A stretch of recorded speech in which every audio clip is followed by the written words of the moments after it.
Réaliser la plus grande galerie de portraits du monde, c'était l'ambition des organisateurs du festival Picture. Ils ont investi la galerie Ravenstein, installé de grandes tables, un rouleau de papier et invité tous ceux qui y passaient à dessiner, à se dessiner même. Alors on va retrouver sur place Marine Guillet. Marine, bonsoir. Alors dites-nous, le défi a-t-il été relevé ?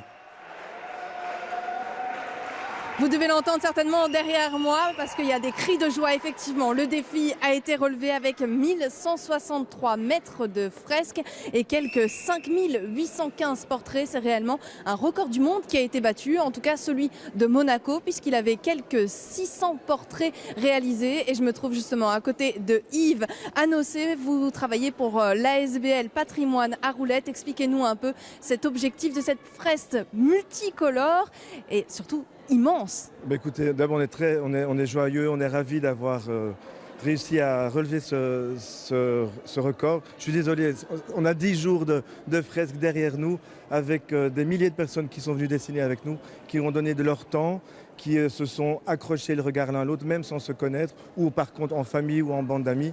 C'était des moments suspendus à chaque fois, mais énormément d'énergie à déployer. Donc c'est fourbu, mais ravis que nous sommes ici ce soir. Pourquoi cette fresque ? Mais justement, pour pouvoir faire une galerie de portraits de Bruxelles à la bruxelloise. Ça parlait français, néerlandais, anglais, thaïlandais, malais, coréen, russe, et j'en passe, et des meilleurs. Et toujours ça dans une bonhomie et surtout dans un accueil bien réel, et de pouvoir enfin se poser, parce que dessiner, c'est prendre le temps et c'est inscrire dans son corps un moment. La photo, vous photographiez, vous oubliez. Vous dessinez, vous vous en souvenez. Cette fresque relève vraiment de la diversité bruxelloise, on le voit dans les dessins.